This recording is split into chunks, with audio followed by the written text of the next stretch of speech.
നമുക്ക് ധ്യാനിക്കുന്നതിന് നമ്മെ സഹായിക്കുന്ന രണ്ട് തിരുവചനങ്ങൾ എടുത്ത് ധ്യാനത്തിലേക്ക് പോകാം. ഒന്ന് യോഹന്നാൻ 5:24, യോഹന്നാൻ 6:37. രണ്ട് വചനങ്ങൾ എടുത്തു. ഒരു അധ്യായം കഴിയുമ്പം അടുത്ത അധ്യായത്തിലേക്ക് നമുക്ക് പോകാം. യോഹന്നാന്റെ സുവിശേഷം 5-ാം അധ്യായത്തിന്റെ 24 കിട്ടിയവർ വായിച്ചു.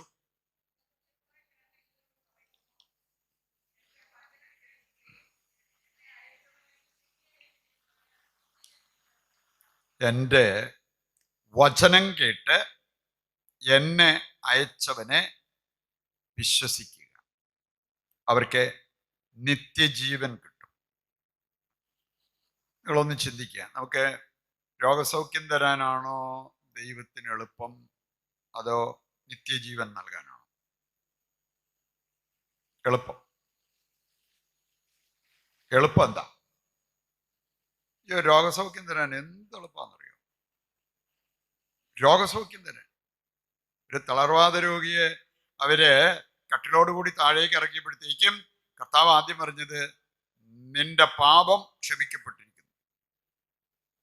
അത് കഴിഞ്ഞിട്ട് കർത്താവ് പറഞ്ഞൊരു കാര്യമുണ്ട്, ഇതിനേക്കാൾ എളുപ്പമുള്ളൊരു കാര്യമായിരുന്നു അവനെ എഴുന്നേൽപ്പിച്ച് നടത്തുന്നത്.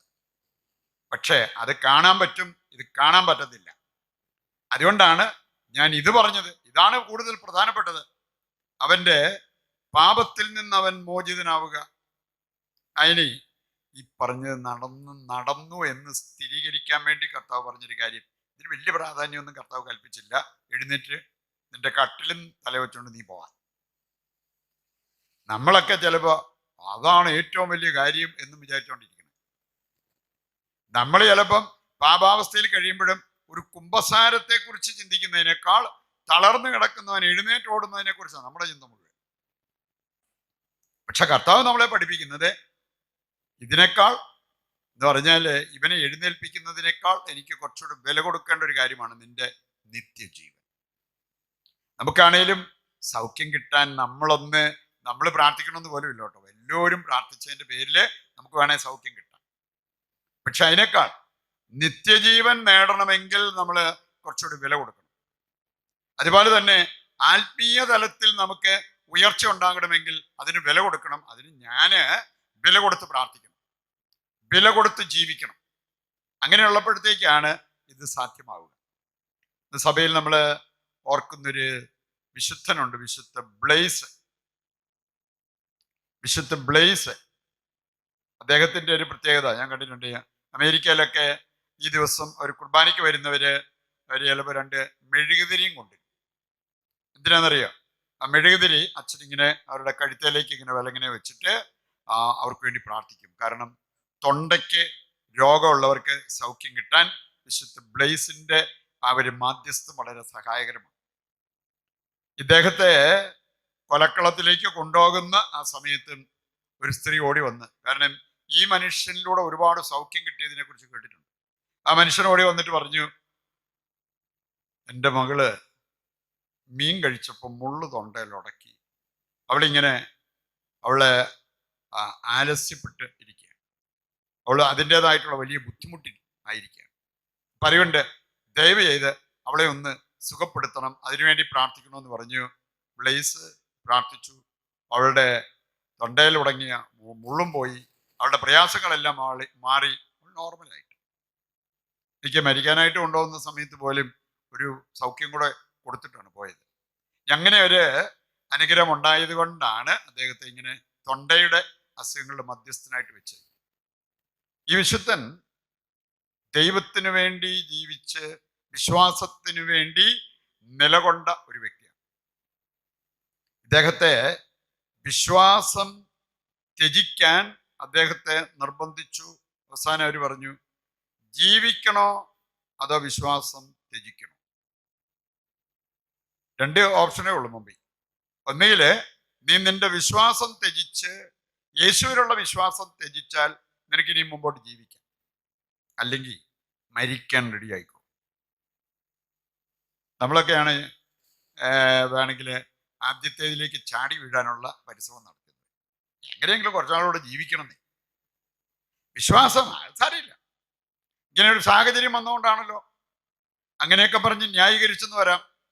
ഈ വിശുദ്ധൻ പറഞ്ഞ എന്താണെന്നറിയോ? വിശുദ്ധ ബ്ലേസ് ഞാൻ പറഞ്ഞു, വിശ്വാസം ത്യജിച്ചിട്ട് എനിക്കൊരു നിമിഷം കൂടി ഈ ഭൂമിയിൽ ജീവിക്കണ്ട, ഞാന് മരിക്കണമെങ്കിൽ മരിക്കും. എന്നിട്ട് ഈ മനുഷ്യന് കൊടുത്ത സഹനം ചെറുതൊന്നുമല്ല. ചമ്മട്ടി കൊണ്ട് അടിച്ചു, ചമ്മട്ടി കൊണ്ട്. നമ്മളൊക്കെയാണ് വടി കൊണ്ടൊന്ന് അടിച്ചതിൻ്റെ, അല്ലെ വാക്ക് കൊണ്ടൊന്ന് അടിച്ചതിൻ്റെ വേദന മാറുന്നില്ല എന്ന് പറഞ്ഞ് നടക്കുക. ഈ മനുഷ്യനെ ചമ്മട്ടി കൊണ്ട് അടിച്ചു. അത് പോരാഞ്ഞിട്ട് കൊളുത്ത്, അന്നത്തെ ഇങ്ങനത്തെ ചില ഉപകരണങ്ങളൊക്കെ അവർ വെച്ചിട്ടുണ്ട് ഈ പീഡിപ്പിക്കാൻ വേണ്ടിയുള്ളത്. വലിയ തെറ്റ് ചെയ്തവർക്കൊക്കെ ശിക്ഷ കൊടുക്കാനും അതുപോലെ തന്നെ ഇങ്ങനെയുള്ള സാഹചര്യങ്ങളിലൊക്കെ അവരെ ശിക്ഷിക്കാൻ വേണ്ടി വെച്ചിരിക്കുന്നത് ഈ കൊളുത്ത് ജീവിക്കുന്ന ഈ മനുഷ്യന്റെ ശരീരത്തിലേക്ക് എറിഞ്ഞിട്ട് വലിച്ചു. അപ്പൊ ആ ശരീരത്തിൽ നിന്നും മാംസം പറഞ്ഞു വന്നു. ചിന്തിക്കോ? അതിന് അതും പോരാഞ്ഞിട്ട് അവര് നല്ല ഇരുമ്പിന്റെ ഷീറ്റ്, ഇരുമ്പ് പലക പഴിപ്പിച്ചിട്ട് അദ്ദേഹത്തിന്റെ വയറെ കൊണ്ട് വെച്ചു. അങ്ങനെ ഇരിക്കും. ഇതൊന്നും പോരാഞ്ഞിട്ട് അവസാനം തല വെട്ടി മാറ്റി. ആദ്യം അതങ്ങ് ചെയ്യുമായിരുന്നെങ്കിൽ അത്രേ ഉള്ളായിരുന്നു. എന്ന് പറഞ്ഞാൽ ഇഞ്ചിഞ്ചായിട്ട് ആ മനുഷ്യനെ കൊന്നു. പക്ഷെ അവിടെയും വിശ്വാസത്തിൽ നിന്ന് വ്യതിചലിക്കാതെ നിന്ന ഒരു വ്യക്തിയാണ്. എൻ്റെ പ്രിയപ്പെട്ടവർ, ഇതൊക്കെ സാധ്യമായത് എങ്ങനെയാണ്? ഇവിടെ പറഞ്ഞ ഒരു കാര്യമുണ്ട്. എൻ്റെ വചനം നിങ്ങളിൽ നിലനിൽക്കണം, എന്നെ അയച്ചവനിൽ നിങ്ങൾക്കൊരു വിശ്വാസമാണ്.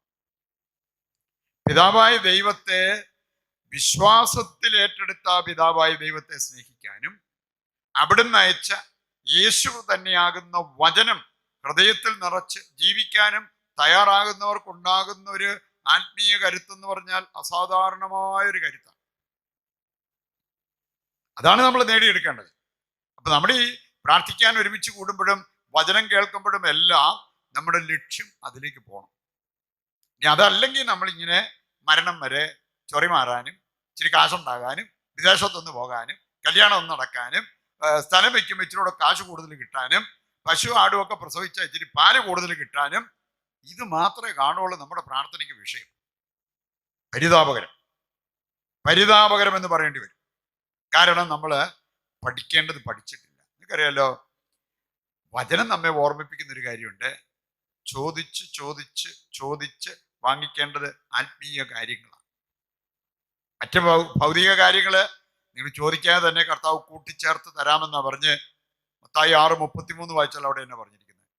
ആദ്യം ദൈവരാജ്യം അന്വേഷിക്കുക, ബാക്കിയെല്ലാം ഞാൻ കൂട്ടിച്ചേർത്ത് തരാം. അതിനുവേണ്ടി പ്രത്യേകം പരിശ്രമിക്കേണ്ട കാര്യമില്ല, ചോദിക്കേണ്ട കാര്യമില്ലെന്നാ പറഞ്ഞിരിക്കുന്നത്. പിന്നെ നമ്മള് ചോദിക്കുന്നത് ദൈവത്തിലുള്ള നമ്മുടെ ആശ്രയത്വം എടുത്ത് കാണിക്കാൻ വേണ്ടിയാണ്. അതുകൊണ്ടാണ് യേശു പറഞ്ഞത് ചോദിക്കുവാൻ നിങ്ങൾക്ക് ലഭിക്കും. എന്താണെന്നറിയോ? ദൈവത്തിലുള്ള നമ്മുടെ ആശ്രയത്വം അതെടുത്ത് കാണിക്കാൻ നമ്മളെ സഹായിക്കുന്നതാണ് നമ്മുടെ പ്രാർത്ഥന, ചോദിക്കുന്നത്. ഇനി ചോദിച്ചു വാങ്ങിക്കേണ്ടത് ആത്മീയ കാര്യങ്ങളാണെന്ന് 1 കൊറിന്തോസ് 14-ാം അധ്യായത്തിന്റെ ആദ്യ വചനങ്ങൾ വായിച്ചാൽ മതി. ആത്മീയ കാര്യങ്ങൾക്കായി പ്രത്യേകിച്ച് പ്രവചനവരത്തിനായിട്ട് ഉത്സാഹത്തോടെ പ്രാർത്ഥിക്കണം. ഇതിനു വേണ്ടി പ്രാർത്ഥിക്കാത്തവര്, ഭൗതിക കാര്യത്തിന് വേണ്ടി രാവും പകലും കിടന്ന് ചോദിച്ചുകൊണ്ടിരിക്കുന്നവരാണെങ്കിൽ നമുക്ക് മാർഗഭ്രംശം സംഭവിച്ചെന്ന് എങ്ങനെ പറയാതിരിക്കാൻ പറ്റും? കർത്താവ് പഠിപ്പിച്ചിരിക്കുന്നത് നമ്മൾ പഠിക്കണം, ഇനി അതിന്റെ വെളിച്ചത്തിൽ നമ്മൾ ജീവിക്കണം. അതിന് കർത്താവ് തന്നിരിക്കുന്ന ഒരു നിർദ്ദേശമാണ് ആത്മീയ കാര്യങ്ങൾക്കായിട്ട് നിങ്ങൾ തീക്ഷ്ണമായിട്ട് പ്രാർത്ഥിക്കുക. ഭൗതിക കാര്യങ്ങൾ ദൈവം നിങ്ങൾക്ക് കൂട്ടിച്ചേർത്ത് തന്നുകൊള്ളും. യോഹന്നാൻ 6:37 വായിച്ചു. 5:24 നമ്മൾ വായിക്കുകയുണ്ടായി. 6-ാം അധ്യായത്തിന്റെ 37-ാമത്തെ വചനം കൂടി. പിതാവ് എനിക്ക് നൽകുന്നവരെല്ലാം എൻ്റെ അടുക്കൽ വരും എന്ന് പറഞ്ഞാൽ ഈ മുൻകൈയെടുത്ത് പ്രവർത്തിക്കുന്നത് ദൈവം തന്നെയാണ്. അതുകൊണ്ട് ആരെങ്കിലും ഇന്ന് രക്ഷപ്പെട്ടെങ്കിൽ ഞാൻ രക്ഷപ്പെട്ടു എന്നല്ല പറയേണ്ടത്, കർത്താവ് എന്നെ രക്ഷപ്പെടുത്തി. ആരെങ്കിലും ഇന്ന് പ്രസംഗിക്കുന്നുണ്ടെങ്കിൽ എനിക്ക് പ്രസംഗിക്കാനുള്ള കഴിവുണ്ട് എന്നല്ല പറയേണ്ടത്, കർത്താവ് എനിക്ക് അതിനുള്ളൊരു കൃപ തന്നു. ആരിലൂടെയെങ്കിലും അത്ഭുതങ്ങൾ അടയാളങ്ങൾ സംഭവിക്കുന്നുണ്ടെങ്കിൽ ഞാൻ കേമനാണ്, മറ്റുള്ളവരെക്കാൾ കേമനാണ്, എനിക്കിതെല്ലാം ചെയ്യാൻ പറ്റുന്നുണ്ട് എന്ന് ചിന്തിക്കുന്നതിനേക്കാൾ കർത്താവ് ഈ എളിയ ദാസനെ ഉപയോഗിച്ച് കർത്താവ് പ്രവർത്തിക്കുന്നു. ഏതെങ്കിലും ഒരു ശുശ്രൂഷകൻ ഞാനിത് ചെയ്യുന്നു എന്ന് ചിന്തിക്കുന്നുണ്ടെങ്കിൽ അത് അവരുടെ തകർച്ചയുടെ അല്ലെങ്കിൽ അവരുടെ ജീവിതം എത്ര പരിതാപകരമെന്ന് വിളിച്ചു പറയുന്ന കാര്യം. എന്റെ പ്രിയപ്പെട്ട ഒരു ശുശ്രൂഷകനൊന്നും ഒന്നും ചെയ്യാൻ പറ്റത്തില്ല. ശുശ്രൂഷകൻ കർത്താവിന് വേണ്ടി ശുശ്രൂഷ ചെയ്യുന്നു, അപ്പോൾ കർത്താവ് പ്രവർത്തിക്കുന്നു. നമുക്കറിയാലോ, ഒരു വിശുദ്ധ കുർബാനയിൽ കർത്താവിന്റെ ശരീര രക്തങ്ങൾ നമുക്ക് കിട്ടാൻ ഏറ്റവും നല്ല അപ്പം അവിടെ കൊണ്ടുവന്ന് വെച്ചാൽ മതിയോ? ഏറ്റവും നല്ല വീഞ്ഞ് അവിടെ കൊണ്ടുവന്ന് വെച്ചാൽ മതിയോ? അപ്പം വീഞ്ഞാണോ പ്രധാനപ്പെട്ടത്? അത് കർത്താവിന്റെ ശരീരവും രക്തമായി മാറണമെങ്കിൽ ദൈവാത്മാവിന്റെ പ്രവർത്തനം അവിടെ നടക്കണം. കൂദാശയുടെ ശക്തിയാൽ ദൈവാത്മാവ് പ്രവർത്തിക്കുമ്പോഴാണ് ഈ അപ്പം, അതിന്റെ ഷേപ്പ് എന്തുവാട്ടെ, അതിന്റെ ടേസ്റ്റ് എന്തുവാകട്ടെ, അത് കർത്താവിന്റെ ശരീരമായി രക്തമായി മാറുന്നു. ഈ അപ്പം വീഞ്ഞു പോലെയാണ് ശുശ്രൂഷകര്. അവരെ കർത്താവ് എടുത്ത് ഉപയോഗിച്ചാലേ, അവരിലൂടെ കർത്താവ് പ്രവർത്തിച്ചാലേ വല്ലതും സംഭവിക്കത്തുള്ളൂ. അതുകൊണ്ട് എപ്പോഴും നമ്മള് മനുഷ്യർക്ക് ദൈവത്തിന്റെ സ്ഥാനം കൊടുക്കണം. മനുഷ്യരെ ശുശ്രൂഷകരായിട്ട് കണ്ടിട്ട് അവരിലൂടെ നടക്കുന്ന സകല കാര്യത്തിനും മഹത്വം കൊടുക്കേണ്ടത് ദൈവത്തിന്.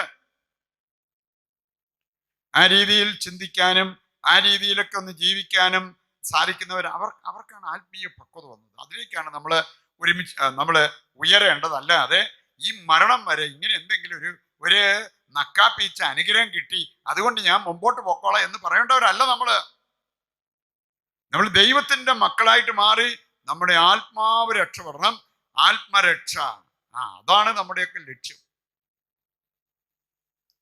നമ്മുടെ ഇപ്പോഴത്തെ മാർപ്പാപ്പ ഇവിടുത്തെ ഫ്രാൻസിസ് മാർപ്പാപ്പ, അദ്ദേഹം ഈ നോമ്പ് കാലത്തെ കുറിച്ചുള്ളൊരു ചിന്ത പങ്കുവയ്ക്കുകയുണ്ടായി. നമുക്കിനി അധികം ദിവസം കൊണ്ടില്ല. ഈ ആഴ്ചയും അടുത്ത ആഴ്ച നമ്മൾ നോമ്പ് കാലത്തിന്റെ പ്രസക്തിയെ കുറിച്ച് നമ്മൾ ചിന്തിച്ചുകൊണ്ട് അതിനെങ്ങനെ നമുക്ക് ഒരുങ്ങാൻ പറ്റും എന്നുള്ളത് മനസ്സിലാക്കിക്കൊണ്ട് ആ ഒരു നോമ്പ് കാലത്തിലേക്ക് പ്രവേശിക്കണമെങ്കിൽ അത് വലിയ അനുഗ്രഹത്തിന്റെ ഒരു കാലഘട്ടമാണ്. വലിയൊരു അനുഗ്രഹത്തിന്റെ നോമ്പ് കാലത്തെ കുറിച്ച് നിങ്ങൾ ചിന്തിക്കുമ്പോൾ കിടക്കണം. ഈ ക്രിസ്മസ് കഴിഞ്ഞിട്ട് ഇപ്പൊ ഇറച്ചി മീനൊക്കെ ഒന്ന് കൂട്ടാനായിട്ട് മര്യാദയ്ക്കൊന്ന് കൂട്ടാൻ തുടങ്ങിയിട്ടേ ഉള്ളൂ. വരുന്നു പിന്നെ ഉടനെ അടുത്ത ഉപവാസം, മത്സ്യമാംസ വർജന. പ്രിയപ്പെട്ട, നമുക്ക് അതിനേക്കാളൊക്കെ ഒരുപാട് ഉന്നതമായ കാര്യങ്ങൾ ചിന്തിക്കാനുണ്ട് ഈ കാലഘട്ടത്തെ കുറിച്ച് ചിന്തിക്കുമ്പോൾ. ഓക്കെ, ഫ്രാൻസിസ് മാർപ്പാപ്പ ഈ ഇറച്ചി മീനും കൂട്ടുന്നതിനെ കുറിച്ചോ കൂട്ടാതിരിക്കുന്നതിനെ കുറിച്ചോ ഒരു വാക്കുപോലും പറഞ്ഞില്ല കേട്ടോ, നോമ്പുകാല ചിന്ത തന്നപ്പോൾ. അപ്പൊ ഓർക്കണം, ഈ വ്യക്തി പറഞ്ഞ കാര്യങ്ങൾ നമ്മുടെ മനസ്സിലേക്ക് വരാതെ കണ്ട് നമ്മൾ ആകെപ്പാടെ ഇതേക്കുറിച്ച് മാത്രമേ ചിന്തിക്കുന്നുള്ളൂ, ഈ മേഖലയിൽ മാത്രമേ ഒരു ക്രമീകരണം വരുത്തുന്നുള്ളൂ എങ്കിൽ നോമ്പുകാലം നമുക്ക് അത്ര വലിയ അനുഗ്രഹപ്രദമാകണമെന്നില്ല. ഫ്രാൻസിസ് മാർപ്പാപ്പ സൂചിപ്പിച്ച ഒരു 4 പ്രധാനപ്പെട്ട കാര്യങ്ങൾ നമ്മൾ മനസ്സിലാക്കിയിരിക്കുന്നത് നല്ലതാണ്. ഒന്നാമത്തെ കാര്യം അദ്ദേഹം പറഞ്ഞത് ജീവിതത്തിൽ ഒരു വിശ്രമം എടുക്കാനുള്ള സമയമാണ്. ഇംഗ്ലീഷിൽ അദ്ദേഹം പറഞ്ഞത് പോസ് ഇൻ യുവർ ലൈഫ്. ജീവിതത്തിൽ നമ്മളിങ്ങനെ പൊക്കോണ്ടിരിക്കുക, നമുക്കറിയാലോ, ഒരു TV പ്രോഗ്രാം, ഒരു സിനിമ നടന്നുകൊണ്ടിരിക്കുകയാണ്. അതിനകത്ത് പോസ് ചെയ്യുന്ന ബട്ടൺ ഉണ്ട്. അതെങ്ങോട്ട് ഞെക്കിക്കഴിഞ്ഞാൽ അത് അവിടെ ഇരിക്കും. പിന്നെ നമ്മൾ ആ ബട്ടൺ ഒന്നുകൂടെ ഞെക്കുമ്പോഴാണ് പിന്നെ അത് തുടരുന്നത്, പ്രോഗ്രാം കണ്ടിന്യൂ ചെയ്യും, നമുക്ക് കാണാൻ പറ്റുന്നത്. എന്ന് പറഞ്ഞ പോലെ നമ്മുടെ ജീവിതത്തിൽ ഒന്ന് നിൽക്കാനും നമ്മുടെ ജീവിതത്തിലേക്ക് ഒന്ന് എത്തി നോക്കാനും ഒക്കെ നമുക്ക് സാധിക്കണം. അതിനുള്ള ഒരു സമയമായിട്ട് നമ്മൾ കാണണം. മർക്കോസിന്റെ സുവിശേഷം 6-ാം അധ്യായത്തിന്റെ 31 ഒന്ന് വായിച്ചു. മർക്കോസ് 6-ാം അധ്യായത്തിന്റെ 31. ഒരുപാട് കാര്യങ്ങളായിട്ട് ഊട്ടി നടന്ന് ഒരുപാട് രോഗസൗഖ്യങ്ങളും അത്ഭുത പ്രവർത്തികളും ഒക്കെ ആയിട്ട് നടന്ന യേശു ശിഷ്യന്മാരൊക്കെ ഓടി നടക്കുകയാണ്. ഓടി അതിന് മാത്രം കാര്യം. ഇഷ്ടം പോലെ ആൾക്കാർ അവരുടെ അടുത്തേക്ക് വരുന്നു. അതിനകത്ത് ഒരു കുളിരൊക്കെ വേണേ ഉണ്ടാകാം. എന്താ കർത്താവ് പറഞ്ഞത്? അനേകം ആളുകൾ അവിടെ വരികയും പോവുകയും ചെയ്തിരുന്നു. ഉണ്ടോ? ഒന്ന് പോയിക്കൊണ്ടിരുന്ന ആൾക്കാര് ഭക്ഷണം കഴിക്കാൻ പോലും അവർക്ക് സമയം കിട്ടിയിരുന്നില്ല.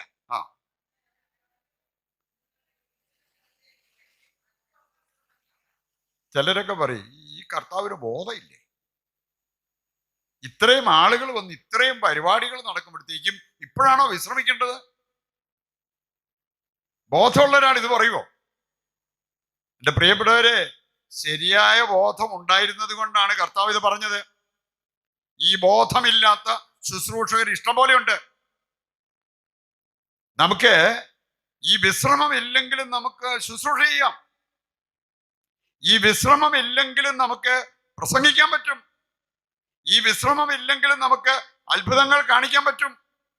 അതിന് പ്രാർത്ഥനയിലൂടെ കർത്താവിനോട് ഐക്യപ്പെട്ട് നമ്മൾ ഇരിക്കണമെന്നൊന്നുമില്ല.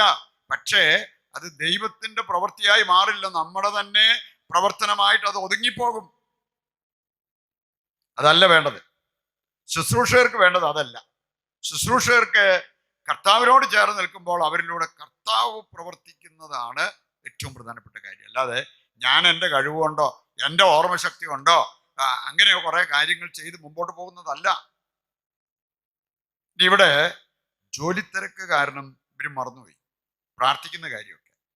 കർത്താവ് പറഞ്ഞ എന്താ? എല്ലാം നിർത്തിക്കോ, ഇതെല്ലാം നിർത്തിയിട്ട് നിങ്ങളുടെ ഈ ഓടി നടക്കുന്ന പരിപാടികൾ ഒക്കെ നിർത്തിയിട്ട് പോവാ, നമുക്കൊരു ബിസിനസ് സ്ഥലത്തേക്ക് പോകാം. അവിടെ ആരും വരത്തുമില്ല, പോകത്തുമില്ല. ഇപ്പോൾ നമ്മൾ കാണുന്നത് പോലെ ആൾക്കാരുടെ ഒരു ഒഴുക്ക് ഇങ്ങോട്ടും അങ്ങോട്ടും അത് അവിടെ ഉണ്ടാകത്തില്ല. നമ്മൾ മാത്രമേ കാണത്തുള്ളൂ. നമുക്ക് അങ്ങനെ ഒരു സമയം നമുക്ക് വേണം. ഇന്ന് ഇങ്ങനെയുള്ള കാര്യങ്ങളെ കുറിച്ച് ഒന്ന് ചിന്തിക്കാൻ പോലും പറ്റാത്തവർ, 10 മിനിറ്റ് ഒന്നും മിണ്ടാതിരിക്കുന്നതിനെ കുറിച്ച് ചിന്തിക്കാൻ പോലും പറ്റാത്തവർ, 10 മിനിറ്റ് ഒരു കാര്യവും ഇല്ലാതെ വെറുതെ ഒന്ന് കർത്താവിന്റെ മുമ്പിൽ ഇരുന്ന് കൊടുക്കുക. ഏറ്റവും വലിയ പ്രാർത്ഥന എന്ന് പറഞ്ഞാൽ കർത്താവിന്റെ മുമ്പിൽ നിങ്ങൾ ഇരുന്ന് കൊടുക്കുമ്പോൾ നിങ്ങൾക്ക് വേണ്ടി കർത്താവ് പ്രവർത്തിക്കുന്നതാണ് പ്രാർത്ഥന. അല്ലാതെ നമ്മളായിട്ട് നമ്മുടെ ഓർമ്മശക്തി കൊണ്ടോ കഴിവ് കൊണ്ടോ നമ്മുടെ വാക്ചാതുരി കൊണ്ടോ ഒരുപാട് കാര്യങ്ങൾ നമ്മൾ പറഞ്ഞ് ഫലിപ്പിക്കുന്നത് അതല്ല പ്രാർത്ഥന. ഞാനൊന്നിരുന്ന് കൊടുക്കുമ്പോൾ എൻ്റെ കർത്താവ് എനിക്ക് വേണ്ടി ചെയ്യുന്നത്, ഇത് ചെയ്യാൻ കർത്താവ് റെഡിയാണ്. പക്ഷെ ഒന്ന് ഇരുന്ന് കൊടുക്കാൻ എത്ര പേർ തയ്യാറാവും? ഫോൺ കയ്യിൽ നിന്ന് മാറ്റി വെക്കണമെങ്കിൽ ചങ്ക് പറിച്ച് മാറ്റും പോലെയാ ചിലരുടെ അനുഭവം. അതല്ലെങ്കിൽ ഒരു 10 മിനിറ്റ് വായടച്ചൊന്നിരിക്കണമെങ്കിൽ അത് ചങ്ക് പൊട്ടുന്ന അനുഭവമാണ് ചിലർക്ക്. ദൈവവചനം പറയുന്നത് എന്താണ്? കർത്താവിന്റെ സന്നിധിയിലേക്ക് വരിക, കർത്താവിന്റെ അടുത്ത് വായടച്ച് ഹൃദയം തുറന്ന് കാത് തുറന്ന് കേട്ട് പ്രാർത്ഥിക്കും. ഇനി അതിനുള്ള ഒരു സമയമായിട്ട് ഈ നോമ്പുകാലത്ത് നമ്മൾ കാണണം എന്നുള്ളത് മാർപ്പാപ്പ സൂചിപ്പിച്ച ഒരു കാര്യമാണ്. പ്രിയപ്പെട്ടവരെ, നമുക്കൊരു വിശ്രമം, നമുക്ക് ഏറ്റവും വലിയ വിശ്രമം കിട്ടുന്നത് നമ്മൾ പ്രാർത്ഥിക്കുമ്പോൾ. ചിലർക്ക് തോന്നിയേക്കാം വൈകുന്നേരം വരെ ജോലിയായിരുന്നു, ഇപ്പൊ കട്ടിലേക്ക് അങ്ങ് കയറി കടന്നു കഴിഞ്ഞാൽ നല്ല വിശ്രമമാകും. കർത്താവിന് അങ്ങനെ ചെയ്യായിരുന്നു. നിങ്ങൾ ലൂക്കായി 21:37 വായിച്ചു കഴിഞ്ഞാൽ ലൂക്കായി 21:37 നമ്മൾ കാണുന്നത് പകല് മുഴുവൻ ശുശ്രൂഷ ചെയ്ത അധ്വാനിച്ച കർത്താവ് രാത്രി ഒലിവ് മലയുടെ മുകളിലേക്ക് നടന്നു കയറുന്നത് കാണാൻ പറ്റും. ശരിക്കും പറഞ്ഞാൽ അത് ഈ ദേവാലയത്തിൽ ചെയ്ത ശുശ്രൂഷയേക്കാൾ ഭാരപ്പെടുത്തുന്ന, ഈ ശാരീരികമായിട്ട് ഭാരപ്പെടുത്തുന്ന ഒരു കാര്യമായിട്ട് കാണാൻ പറ്റും. ഈ ക്ഷീണിച്ചിരിക്കുന്ന മനുഷ്യൻ മലമുകളിലേക്ക് നടന്നു കയറുന്നത്. പക്ഷെ അവിടെ എന്തിനു വേണ്ടിയാണ് അവിടെ പോകുന്നത്? ആ ചിന്ത ഉണ്ടായിരുന്നത് കൊണ്ട് ഈ നടപ്പ് ഭാരപ്പെടുത്തിയില്ല. ഈ നടപ്പ് കൂടുതൽ ക്ഷീണം കൊടുത്തില്ല. നല്ല ഉണർവോടെ ഉന്മേഷത്തോടെ കർത്താവ് മല നടന്ന് കയറുന്നത് നമുക്ക് കാണാൻ പറ്റും. യേശുവിനെ സംബന്ധിച്ചിടത്തോളം പിതാവായ ദൈവത്തിന്റെ കൂടെ ഇരിക്കുന്ന സമയം അതെന്താണ്, അവിടെ എന്താണ് കിട്ടുന്നത്, ഇതെല്ലാം കർത്താവ് ശരിക്കും അറിഞ്ഞ ഒരു വ്യക്തിയാണ്. അതുകൊണ്ടാണ് യേശുവിന് അക്കാര്യം ചെയ്യാനായിട്ട് സാധിച്ചത്. രണ്ടാമത്തെ കാര്യം മാർപ്പാപ്പ സൂചിപ്പിച്ചൊരു കാര്യമാണ്. നോമ്പുകാലം ജീവിത പരിവർത്തനത്തിനുള്ള കാലഘട്ടമാണ്. ഇംഗ്ലീഷിൽ എന്താ പറയുന്നറിയോ? A time of conversion. പൗലോസിന്റെ കൺവേർഷൻ നമുക്കറിയാം. അപ്പോസ്തല പ്രവർത്തനം 9-ാം അധ്യായം. മാനസാന്തരം. പറയുണ്ട്, മാനസാന്തരപ്പെട്ട് ജീവിതം മാറ്റി നമ്മള് ദൈവത്തിന് പ്രീതികരമായ ഒരു ജീവിതം നയിക്കുന്ന അവസ്ഥയിലേക്ക് നമ്മളെ തന്നെ കൊണ്ടുവരണം. ഇതിന് അഡ്ജസ്റ്റ്മെന്റ് അല്ല വേണ്ടത്. അഡ്ജസ്റ്റ്മെന്റ് ഒക്കെ എല്ലാവർക്കും ചെയ്യാം. ഒരു ധ്യാനം നടക്കുന്നതുകൊണ്ട് ഒരു അഡ്ജസ്റ്റ്മെന്റ്, കുർബാന നടക്കുന്നത് കൊണ്ട് ഒരു അഡ്ജസ്റ്റ്മെന്റ്, ഇനി സംസാരിച്ചു കഴിഞ്ഞാൽ കുറച്ച് നാളത്തേക്ക് ഒരു അഡ്ജസ്റ്റ്മെന്റ്, ധ്യാനം കഴിഞ്ഞാൽ കുറച്ച് നാളത്തേക്ക് ഒരു അഡ്ജസ്റ്റ്മെന്റ്, കുറച്ച് കാര്യങ്ങളൊക്കെ നമ്മൾ ശ്രദ്ധിക്കുന്നു, ഒഴിവാക്കുന്നു, അങ്ങനെയുള്ള കാര്യങ്ങൾ. ഇത് കഴിഞ്ഞാൽ പതുക്കെ അതിന്റെ ചൂടൊക്കെ കുറഞ്ഞ് നമ്മൾ പഴയ വരുവാകും. എന്തുകൊണ്ടാ? ശരിക്കുള്ള മാനസാന്തരം സംഭവിച്ചില്ല, അഡ്ജസ്റ്റ്മെന്റ് നമ്മൾ നടത്തി. ഇതിലേക്കല്ല കർത്താവ് നമ്മളെ വിളിക്കുന്നത്. നമ്മൾ പ്രാർത്ഥിക്കാനിരുന്നാൽ ആഗ്രഹിക്കേണ്ട ഒരു വിഷയം, കർത്താവെ, എൻ്റെ ജീവിതം ഈ പ്രാർത്ഥനയിലൂടെ രൂപപ്പെടണം. ഞാൻ ധ്യാനിക്കാൻ പോയാൽ ആ ധ്യാനിക്കാൻ പോകുമ്പോൾ എനിക്കൊരു ലക്ഷ്യം ഉണ്ടാകണം. ഈ ധ്യാനത്തിലൂടെ എൻ്റെ ജീവിതം രൂപപ്പെടണം. ഞാനൊരു വൺ ഡേ പ്രോഗ്രാമിന് പോയാൽ, ഇപ്പൊ നമ്മൾ നടത്തുന്നത് പോലെ ഇങ്ങനെ ഒരു പ്രോഗ്രാമിന് പോയാൽ, ഈ പ്രോഗ്രാമിൽ സംബന്ധിക്കുന്ന എനിക്ക് എൻ്റെ ജീവിതം രൂപപ്പെടണം. അങ്ങനെ ഒരു പ്രാർത്ഥനയുള്ളവരെ സംബന്ധിച്ചിടത്തോളം ഈ വളരെ വില കുറഞ്ഞ ഒരു ചിന്തകൾ, ഉച്ചയ്ക്ക് കിട്ടുന്ന കഞ്ഞിക്ക് ചൂട് കാണുമോ, കഞ്ഞിയുടെ കൂടെ എന്തായിരിക്കും, ഇതൊക്കെയാണോ നമ്മൾ ചിന്തിച്ചോണ്ടിരിക്കുന്നത്? കഞ്ഞി ഉണ്ടല്ലോ തന്നെ ഇല്ലല്ലോ. അതാണ് പ്രധാനപ്പെട്ടത്. നമ്മുടെ ജീവിതം രൂപപ്പെട്ട് കഴിഞ്ഞാൽ എൻ്റെ പ്രിയപ്പെട്ടവരെ, നമുക്ക് മറ്റെന്തും എടുത്ത് മുമ്പോട്ട് പോകാനായിട്ട് സാധിക്കും. ജീവിതം രൂപപ്പെടാതെ നിങ്ങൾ ആഗ്രഹിക്കുന്നതിനേക്കാൾ നല്ലത് തിന്നാനും കുടിക്കാനും ഒക്കെ കിട്ടിയെന്ന് പറഞ്ഞാലും അതൊന്നും ശാശ്വതമായ ഒരു പരിഹാരമായിട്ട് മാറത്തില്ല. പറയുണ്ട്, മാർപ്പാപ്പ പറയാണ്, നമ്മൾ ഏറ്റവും കൂടുതൽ ലക്ഷ്യം വെക്കേണ്ട ഒരു കാര്യമാണ് കൺവേർഷൻ, ജീവിത പരിവർത്തനം. അതിന് നമ്മൾ ആഗ്രഹിച്ച് അത് ഇപ്പം മുതലേ നമ്മൾ ചിന്തിക്കണം. എൻ്റെ ജീവിതത്തിൽ മാറ്റേണ്ടത് എന്താണ്? എൻ്റെ ജീവിതത്തിൽ ഏത് മാറ്റം വരുമ്പോഴാണ് ദൈവത്തിന് എൻ്റെ ജീവിതം കൂടുതൽ പ്രീതികരമാകുന്നത്? അങ്ങനെയുള്ള കാര്യങ്ങൾ കണ്ടെത്താനുള്ള ഒരു പരിശ്രമം നടത്തുന്നത് നല്ലതാണ്. യെശയ്യായുടെ പുസ്തകം 40-ാം അധ്യായത്തിന്റെ 3 മുതലുള്ള വചനങ്ങള്, അതിന്റെ വെളിച്ചത്തില് പുതിയ നിയമത്തിൽ നമ്മൾ കാണുന്നുണ്ട്. ലൂക്കായുടെ സുവിശേഷം 3-ാം അധ്യായത്തിന്റെ 4 മുതലുള്ള വചനങ്ങൾ വായിക്കുമ്പോൾ അവിടെയെല്ലാം നമ്മൾ കാണുന്ന ഒരു കാര്യമുണ്ട്. നമ്മുടെ വഴികൾ നേരെയാക്കണം. വഴികൾ നേരെയാക്കുക എന്ന് പറഞ്ഞാൽ എന്താ? നമ്മുടെ ചിന്തകൾക്ക് വരുത്തേണ്ട മാറ്റം വരുത്തണം, ലക്ഷ്യത്തിൽ വരുത്തേണ്ട മാറ്റം വരുത്തണം, പ്രവൃത്തികളിൽ വരുത്തേണ്ട മാറ്റം വരുത്തണം. അങ്ങനെ ജീവിതത്തിൽ വരുത്തേണ്ട മാറ്റം നമ്മൾ വരുത്തണം. ഇതില്ലെങ്കിൽ എൻ്റെ പ്രിയപ്പെട്ടവരെ, നമ്മുടെ പ്രശ്നങ്ങൾ ശാശ്വതമായി പരിഹരിക്കപ്പെടത്തില്ല. ഒരു അഡ്ജസ്റ്റ്മെന്റ് നടത്തുമ്പോൾ അപ്പോഴത്തെ ഒരാശ്വാസം എന്ന് പറഞ്ഞതുപോലെ അഡ്ജസ്റ്റ്മെന്റിന് അത്രയും അനുഗ്രഹം നമുക്ക് പ്രതീക്ഷിക്കാൻ പറ്റത്തുള്ളൂ. മൂന്നാമതായിട്ട് മാർപ്പാപ്പ സൂചിപ്പിച്ചൊരു കാര്യമാണ്, ഇന്നും ഒത്തിരി പേരുടെ ജീവിതം ഈജിപ്തിൽ ഇസ്രായേൽക്കാർ ഫറവോയുടെ അടിമത്തത്തിൽ കഴിഞ്ഞതുപോലെയാണ്. അടിമത്തം മാറ്റിയെടുക്കേണ്ട ഒരു കാലഘട്ടമാണ് നോമ്പുകാലം. ഈജിപ്തിൽ നമുക്കറിയാലോ, ഈ ഇസ്രായേൽക്കാരുടെ അവിശ്വസ്തത കൊണ്ടാണ് അവസാനം ശത്രുക്കൾക്ക് ദൈവം അവരെ വിട്ടുകൊടുത്തത്. ഇനി അവരെ എല്ലാം കൂടെ പിടിച്ചുകൊണ്ട് ഈജിപ്തിൽ പോയി. അവിടെ ചെന്നിട്ട് അവരെ ഈ പണികള്, കട്ടിപ്പണികള് ഇതെല്ലാം ഏൽപ്പിച്ചു. അങ്ങനെ ഒരുപാട് കാര്യങ്ങൾ അവിടെ സംഭവിച്ചു. ഇനി ദൈവം പറയുന്നുണ്ട് മോശയോട്, എൻ്റെ ജനം ഈജിപ്തിൽ ദുരിതം അനുഭവിക്കുക, നീ പോയിട്ട് അവരെ മോചിപ്പിക്കണം, അവരെ മോചിപ്പിക്കണം. ഇനി അതിനുള്ള വഴികളും കാര്യങ്ങളും ഒക്കെ നടത്തി ദൈവം അവരുടെ കൂടെ നിന്ന് അവര് ചെങ്കടലിന്റെ മുമ്പിൽ വന്നപ്പോഴത്തേക്കും ഈജിപ്ത് സൈന്യം വന്നവരെ അവരെ പിടിച്ച് തിരിച്ചു കൊണ്ടുപോകാൻ നോക്കി. അപ്പോൾ ദൈവം അത്ഭുതകരമായിട്ട് പ്രവർത്തിച്ചവരെ സമുദ്രത്തിലൂടെ അവരെ വഴി നടത്തി അക്കരെ കയറ്റി. ഈജിപ്ത് സൈന്യം ആ സമുദ്രത്തിൽ നശിക്കുന്നതും ഒക്കെ നിങ്ങൾ പുറപ്പാട് പുസ്തകം 14-ാം അധ്യായം വായിക്കുമ്പോൾ നമ്മൾ കാണുന്ന കാര്യങ്ങളാണ്. പ്രിയപ്പെട്ടവരെ, ഫറവോയുടെ ഭരണത്തിൽ അവരനുഭവിച്ചത് അടിമത്തം. പക്ഷേ ഈജിപ്തിലായിരുന്നപ്പോൾ ഈ ഈ ഇസ്രായേൽക്കാര് അവർക്കുണ്ടായിരുന്ന ചില നേട്ടങ്ങളെക്കുറിച്ചും അവര് ആസ്വദിച്ച ചില കാര്യങ്ങളെക്കുറിച്ചും പറയുന്നത് നമ്മൾ കാണുന്നുണ്ട്. എന്നതൊക്കെയായിരുന്നു? ഈജിപ്തിൽ വെച്ച് അവർക്ക് എന്നൊക്കെ ഉണ്ടായിരുന്നെന്നാ പറഞ്ഞേ? ഞങ്ങൾക്ക് ഉള്ളി കിട്ടി, വെള്ളരിക്ക കിട്ടി, സാലാഡ് കിട്ടി, മീൻ കിട്ടി, ഇറച്ചി കിട്ടി. ആ ഇറച്ചിച്ചട്ടിയുടെ ടേസ്റ്റ് ഇപ്പോഴും നാക്കേന്ന് പോയിട്ടില്ല കേട്ടോ.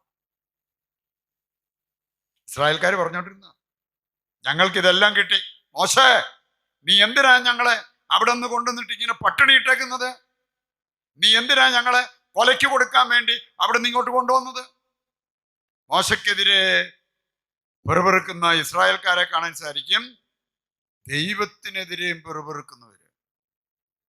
അതുകൊണ്ട് ഇവരുടെ ഈ പരാതി കേട്ടിട്ട് ദൈവത്തിന് തന്നെ കൺട്രോൾ പോയിട്ട് സംസാരിക്കുന്നവർ കാണാൻ സാധിക്കും. നിങ്ങൾ ആ സംഖ്യ 11-ാം അധ്യായത്തിൽ വായിച്ചാൽ മതി. അവിടെ ഇസ്രായേൽക്കാരെ കുറിച്ച് ദൈവം പറയാണ്, ഇവരെന്തൊരു നന്ദി കെട്ട ജനം. ഞാനിവർക്ക് ഇതെല്ലാം കൊടുത്തിട്ട് പാറയിൽ നിന്ന് വെള്ളം, അതുപോലെ സ്വർഗത്തിൽ നിന്ന് മന്ന, ഇതെല്ലാം കൊടുത്തിട്ട് അവരിങ്ങനെയാണല്ലോ പറയണത്. എന്നിട്ട് മോശയോട് പറഞ്ഞ ഒരു കാര്യം നിങ്ങൾ ഈ അധ്യായം വായിക്കുമ്പോഴത്തേക്ക് നിങ്ങൾക്ക് കാണാൻ സാധിക്കും. അവിടെ പറഞ്ഞിരിക്കുകയാണ്, ഞാൻ ഇവർക്ക് ഏറ്റവും നല്ല മീറ്റ്, ഏറ്റവും നല്ല മാംസം കൊടുക്കും. ഏറ്റവും നല്ല മാംസം ഏതാ? മൂരിയിറച്ചിയാണ് ഏറ്റവും നല്ലത്. അതിനേക്കാൾ ഏറ്റവും നല്ല മാംസമായിട്ട് നമുക്ക് കാണാൻ പറ്റുന്നതാണ് കാടപ്പക്ഷി. കാടപ്പക്ഷിയുടെ മുമ്പിൽ ബീഫ് വല്ലതും ആണോ? കാടപ്പക്ഷിയുടെ മുമ്പിൽ പോർക്ക് എന്തെങ്കിലും ആണോ?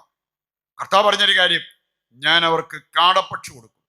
അതും കുറച്ചൊന്നുമല്ല. കാടപ്പക്ഷികൾ വന്ന് അവരുടെ കൂടാരത്തിന് ചുറ്റും വന്ന് വീണ് ഒന്നിനു പുറകെ ഒന്നായിട്ട് അതിങ്ങനെ കെട്ടിക്കിടക്കും. എന്നിട്ട് കർത്താവ് പറഞ്ഞൊരു കാര്യമുണ്ട്, ഞാൻ അവരെ കാടപ്പക്ഷി തീറ്റിക്കും. 1-2 ദിവസമൊന്നുമല്ല, 1-2 ആഴ്ചയൊന്നുമല്ല, 1-2 മാസത്തേക്കല്ല. അവര് കഴിച്ച് കഴിച്ച് കഴിച്ച് മൂക്കിക്കൂടെ ഓക്കാനം വരുന്നിടം വരെ ഞാൻ അവരെ തീറ്റിക്കും. അതാ ഞാൻ പറഞ്ഞേ, ചിലപ്പോൾ കർത്താവിനും കൺട്രോൾ പോയെന്ന് വരും കേട്ടോ. നമ്മുടെ ഈ സ്വഭാവമൊക്കെ കണ്ട് കർത്താവ് പ്രതികരിച്ചതാണ്, അവര് കഴിച്ച് മൂക്കിക്കൂടെ ഓക്കാനിക്കുന്നിടം വരെ അവരെ ഞാൻ തീറ്റിക്കും. ചിലരെ കാണാൻ സാധിക്കും, അവർക്ക് സാമാന്യം നല്ല രീതിയിൽ കഴിച്ചാലും പോരാ, പിന്നെയും തൊട്ട് നക്കി അവസാനം ഛർദിക്കുന്നിടം വരെ കഴിച്ചതെല്ലാം കൂടെ ഛർദിക്കും. ഈ കൊതി പിടിച്ചു കഴിഞ്ഞാലത്തുള്ള കുഴപ്പമാണ് കേട്ടോ. ഗ്ലട്ടണി, കൊതി, അതുമൂലം വരാവുന്ന രോഗങ്ങളെ കുറിച്ച്, ഇഷ്ടം പോലെ രോഗങ്ങളെ കുറിച്ച് ബൈബിളിൽ പറഞ്ഞിട്ടുണ്ട്. ഉദരവേദന, ഛർദി, ഉറക്കയില്ലായ്മ, ഇങ്ങനെയുള്ള പല പ്രശ്നങ്ങളും ഉണ്ടാകാം. പറയുണ്ട്, ഭക്ഷണം കഴിക്കാൻ ഇരുന്നാൽ ആവശ്യത്തിന് കഴിച്ചു കഴിഞ്ഞാൽ അവിടെ നിർത്തണം. ഈ കൊതി തലയ്ക്ക് പിടിച്ചിരിക്കുന്നവർക്ക് നിർത്താൻ പറ്റില്ല. എഴുന്നേറ്റ് പോയാൽ തിരിച്ചു വന്നിരുന്ന് പിന്നെയും, കാരണം എന്നാ, എഴുന്നേറ്റ് കഴിഞ്ഞപ്പോൾ ശകലവും കൂടെ ഇടയുണ്ട്. കൊതി പിടിച്ചിരിക്കുന്നതിൻ്റെ ഒരു സൂചന അതൊക്കെ. അതിന് നമ്മളെ സംബന്ധിച്ചിടത്തോളം നമുക്ക് ഉന്നതമായ കാര്യങ്ങൾ നമ്മുടെ ജീവിതത്തിലേക്ക് വന്നു കഴിഞ്ഞാൽ ഈ വില കുറഞ്ഞ കാര്യങ്ങൾക്ക് ഒരുപാട് പ്രാധാന്യം നമ്മൾ കൊടുക്കത്തില്ല. നിങ്ങൾ കഴിക്കുന്നതും കുടിക്കുന്നതും ഒന്നും ഒരു കുഴപ്പമില്ല, അതൊക്കെ ചെയ്തോളുക. പക്ഷെ നമുക്കൊരിക്കലും നമ്മളെ കൊതി ബാധിച്ച് ആ രീതിയിൽ നമ്മൾ ഭക്ഷണത്തിന്റെ പുറകെ പോകുന്ന ഒരവസ്ഥ ഉണ്ടാകരുത്.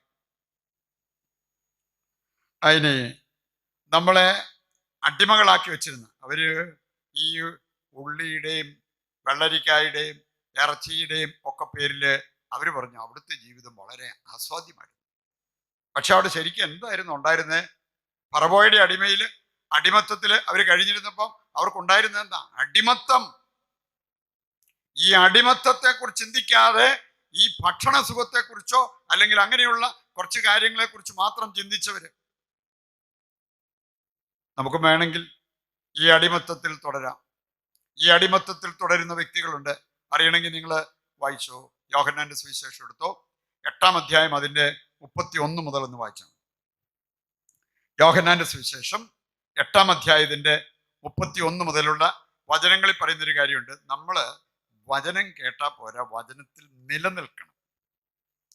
വചനം കേട്ടുപോയാ പോരാ, വചനം അനുസരിക്കണം. അങ്ങനെയുള്ളവരുടെ ജീവിതത്തിൽ ഉണ്ടാകുന്ന നേട്ടങ്ങള്, ചുമ്മാ കേട്ടു പോകുന്നവർക്കൊന്നും ഉണ്ടാകത്തില്ല. വില കൊടുത്ത് വചനം കേട്ട് വചനം ജീവിക്കാത്തവർക്ക് ഇങ്ങനെയുള്ള കാര്യങ്ങളൊന്നും ഉണ്ടായില്ല അവരുടെ ജീവിതത്തിൽ. വായിച്ചോ 31 മുതൽ. തന്നിൽ വിശ്വസിച്ച് യഹൂദരോട്, അവരുടെ ഒരു കുഴപ്പം ഞാൻ പറഞ്ഞല്ലോ, ഇന്ന് വേണമെങ്കിൽ അടിമത്തത്തിൽ കഴിയുന്ന നമ്മൾ വിചാരിച്ചേക്കാം നമ്മൾ വലിയ സ്വതന്ത്രരായിട്ട് ജീവിക്കുന്നവരാണെന്ന്. അല്ല എന്ന് കർത്താവ് നമ്മളെ പഠിപ്പിക്കും. അങ്ങനെ വിചാരിച്ചിരുന്ന യഹൂദരുടെ മുഖത്ത് നോക്കി കർത്താവ് പറഞ്ഞ് ചില കാര്യങ്ങളാണ്. തന്നിൽ വിശ്വസിച്ച് യഹൂദരോട് എന്താ കർത്താവ് പറഞ്ഞ്? എൻ്റെ വചനത്തിൽ നിലനിൽക്കുമെങ്കിൽ. നമ്മളെല്ലാവരും എല്ലാ ദിവസവും വചനമൊക്കെ വായിക്കുന്നവരാണ്. നമ്മൾ വേണമെങ്കിൽ ഇതുപോലെ കൂട്ടായ്മകളിലൂടെ വചനങ്ങളൊക്കെ കേൾക്കുന്നവരാണ്. വേണം നമ്മൾ വചനം പറഞ്ഞു നടക്കുന്നവരാണ്. പക്ഷെ ഇത് അതിൽ നിന്ന് വ്യത്യസ്തമാട്ടോ. എൻ്റെ വചനത്തിൽ നിലനിൽക്കുക എന്ന് പറഞ്ഞാൽ എൻ്റെ ചിന്തകൾ വചന വെളിച്ചത്തിലായിരിക്കണം, എൻ്റെ സംസാരം വചന വെളിച്ചത്തിലായിരിക്കണം, എൻ്റെ പെരുമാറ്റം, എൻ്റെ ജീവിതം വചന വെളിച്ചത്തിലായിരിക്കണം, എൻ്റെ ശുശ്രൂഷകള് വചന വെളിച്ചത്തിലായിരിക്കണം, ഞാൻ ഏറ്റെടുത്ത് സമർപ്പിക്കുന്ന എൻ്റെ സഹനങ്ങള് വചന വെളിച്ചത്തിലായിരിക്കണം. വചനം ജീവിക്കുന്നവരുടെ മനോഭാവത്തിൽ വേണം ഇതൊക്കെ ചെയ്യാനെന്ന്. അതിനാണ് സുഭാഷിതങ്ങൾ 3-ാം അധ്യായത്തിന്റെ 6-ാമത്തെ വചനത്തിൽ പറഞ്ഞിരിക്കുന്ന ഒരു കാര്യമുണ്ട്. നിന്റെ എല്ലാ പ്രവൃത്തികളും ദൈവവിചാരത്തോടെ ആയിരിക്കട്ടെ. നിന്റെ എല്ലാ പ്രവൃത്തികളും ദൈവവിചാരത്തോടെ. നിന്റെ വഴികൾ നേരെ ആയിരിക്കാൻ ദൈവം നിരന്തരമായിട്ട് നിന്റെ ജീവിതത്തിൽ ഇടപെട്ടുകൊണ്ടിരിക്കണം. അതിന് നമ്മൾ പ്രാർത്ഥിക്കണം, അതിന് നമ്മൾ വചനം ഏറ്റെടുക്കണം. അപ്പോഴാണ് ഇത് സാധ്യമാവുക. യോഹന്നാൻ 8:31 മുതൽ വാക്യം കൂടെ വായിച്ചു. എൻ്റെ വചനത്തിൽ നിലനിൽക്കുമെങ്കിൽ നിങ്ങൾ എൻ്റെ യഥാർത്ഥ ശിഷ്യരാണ്. ശിഷ്യത്വം അത് ഈ വിശ്വാസികൾ എന്ന് പറഞ്ഞ് നടക്കുന്നതിനേക്കാളൊക്കെ ഒരുപാട് പടികൾ കയറി നമ്മൾ ചെന്നെത്തേണ്ട ഒരു കാര്യമാണ് ശിഷ്യത്വം. അതിന് വചനത്തിൽ നിലനിൽക്കണം. എന്നിട്ട് വായിച്ചു. അങ്ങനെയുള്ളവരാണ് സത്യം അറിഞ്ഞ് സത്യത്തിലൂടെ സ്വാതന്ത്ര്യം പ്രാപിച്ചവർ. അല്ലാത്തവര് 100 ധ്യാനം കൂടിയെന്നൊക്കെ പറയാം, എല്ലാ ആഴ്ചയിലും കൂട്ടായ്മയിൽ പങ്കെടുക്കുന്നതെന്നൊക്കെ പറയാം, എല്ലാ ദിവസവും ബൈബിള് വായിക്കുന്നു എന്നൊക്കെ പറയാം. പക്ഷേ സത്യം അറിയണമെന്നൊന്നുമില്ല. സത്യം അറിഞ്ഞവർ ആ സത്യം ജീവിക്കും. സത്യം അറിഞ്ഞവര് നിനക്കറിയാലോ, വിഷം കുടിച്ചാൽ ചത്തുപോകുന്നറിയാം. ഒരു സത്യ. അതുകൊണ്ട് നിങ്ങൾ ദാഹം വരുമ്പോഴേ വിഷം നോക്കിയാണോ പോകുന്നത്? നല്ല ദാഹം വന്നാൽ ചിലപ്പോൾ കുടിക്കുമായിരിക്കും അല്ലേ? എവിടെ എത്ര വലിയ ദാഹം വന്നാലും ജീവിച്ചിരിക്കാൻ ആഗ്രഹിക്കുന്നവൻ വിഷം കുടിക്കത്തില്ല. കാരണം വിഷം കുടിച്ചാൽ മരിച്ചു പോകുന്നറിയാം. ഒരു സത്യമാണ്. എന്നാ പിന്നെ ഇത് ആത്മീയ തലത്തിൽ നമ്മൾ എന്ത് ചെയ്ത് അപ്ലൈ ചെയ്യാത്തത്, ഇത് ശീലിക്കാത്തത്? ഇവിടെ കർത്താവ് പറഞ്ഞ ഒരു കാര്യമാണ്, വചനത്തിൽ നിലനിന്ന് സത്യം അറിയുന്നവർ യഥാർത്ഥത്തിൽ സ്വതന്ത്രരാണ്. അല്ലെങ്കിൽ സ്വാതന്ത്ര്യമില്ല. അടുത്ത വചനം കൂടെ വായിച്ചപ്പോൾ ക്ലിയർ ആവും. 34. യേശു പ്രതിവചിച്ചു, സത്യം സത്യമായി ഞാൻ നിങ്ങളോട് പറയുന്നു. നമ്മൾ ആരെങ്കിലും അടിമകളായിരിക്കാൻ ആഗ്രഹിക്കുന്നുണ്ടോ? എന്നിട്ട് നമ്മൾ എന്ത് വിശാലമായിട്ടാണ് പാപം ചെയ്യുന്നത്?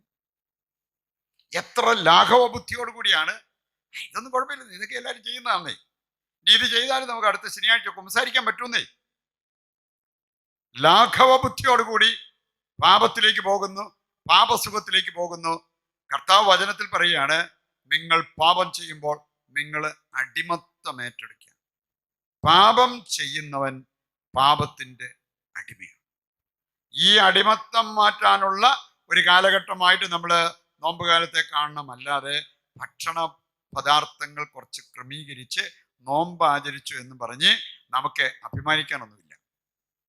അതൊക്കെ നമുക്ക് വേണേ ഒരു ആശ്വാസം കിട്ടാൻ വേണ്ടി അങ്ങനെയൊക്കെ ചെയ്യാം.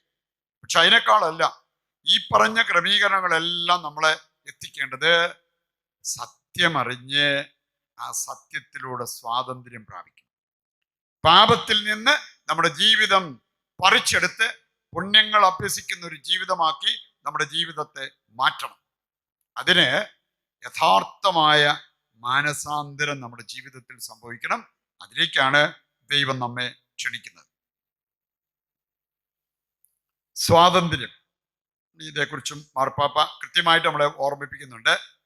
പാപം അടിമത്വത്തിലേക്ക് നമ്മളെ നയിക്കും. ഈ അടിമത്തം തിരിച്ചറിഞ്ഞ് നമ്മൾ തിരിച്ചു വരണം. സ്വാതന്ത്ര്യം അതെവിടെയാണ്? അത് മാർപ്പാപ്പ കൃത്യമായിട്ട് പറയുന്നുണ്ട്. 2 കൊറിന്തോസ് 3:17 വായിച്ചു. 2 കൊറിന്തോസ് 3-ാം അധ്യായത്തിന്റെ 17-ാമത്തെ വചനം. 2 കൊറിന്തോസ് 3:17 വായിക്കുമ്പോൾ ശരിക്കും സ്വാതന്ത്ര്യം എവിടെയാണ്, സ്വാതന്ത്ര്യത്തിന് നമ്മൾ എത്തേണ്ടത് ആരിലാണ് എന്നുള്ളത് പറയുന്നുണ്ട്. കർത്താവ് ആത്മാവാണ്.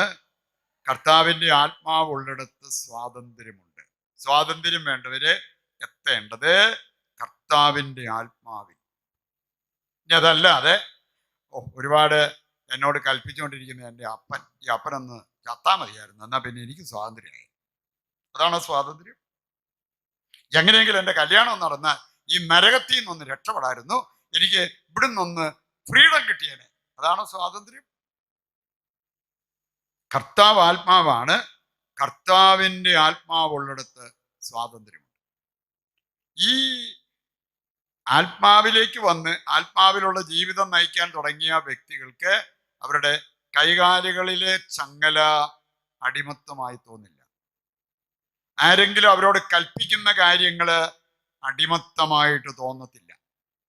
കാരണം അവർക്ക് ആത്മാവിലുള്ള സ്വാതന്ത്ര്യം അവരനുഭവിച്ച് മുമ്പോട്ട് പോകുന്നവരാണ്. ഇങ്ങനെയുള്ള പ്രധാനപ്പെട്ട ചില കാര്യങ്ങൾ നമ്മുടെ ചിന്തയിലേക്ക് നമ്മൾ കൊണ്ടുവരണം, ധ്യാന വിഷയമാക്കി നമ്മൾ മാറ്റണം.